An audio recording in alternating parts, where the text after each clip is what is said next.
Muli na namang pinatunayan ng Flying Titans ang kanilang galing sa pagbaniobra ng laban dahil hindi na nila pinaporma pa ang PLDT pagkatapos nitong manalo sa unang set. Ito na kaya ang hudyat ng kanilang pagbangon at makapasok muli sa semis. Ano sa palagay nyo?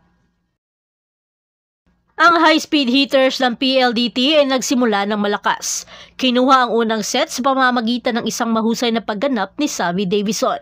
Ngunit at Chocomucho sa pamumuno ni CC Rondina ay may iba pa palang nilulutong plano. Hindi lang sila naglalaro ng volleyball, lumalaban sila para sa bawat puntos at syempre para kay Kath Tolentino. Si CC Rondina ay sumiklab sa court na may kamanghamanghang 20 points na pagganap dahilan upang hiranging player of the game. Ngunit hindi lang ito tungkol sa kanyang individual na kahusayan. Tumaas rin at umangat ang buong kupunan. Ang mga mahahalagang laro ni Dindin Manabat at ang patuloy na pagmamarka ni Isa Molde at Sherry Nunag at syempre ang mahusay na ball distribution ni Dina Wong ang patunay na mahalaga ang teamwork. At ang mga pagsasaayos si Coach Dante Alinsunurin sa blockings at depensa na nagpabago ng takbo ng laro na nagbigay daan sa Chocomucho na samantalahin ang mga pagkakamali ng PLDT.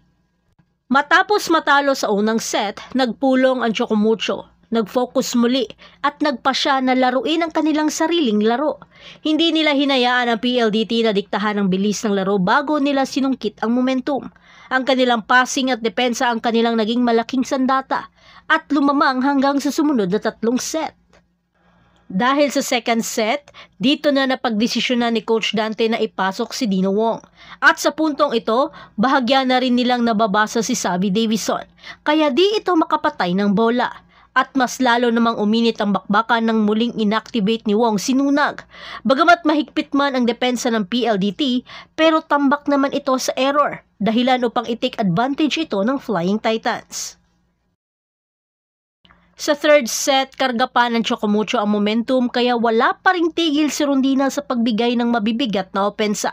Sa puntong ito, Davison at Rondina showdown na ang nakikita ng mga fans na mas lalong nagpainit sa court.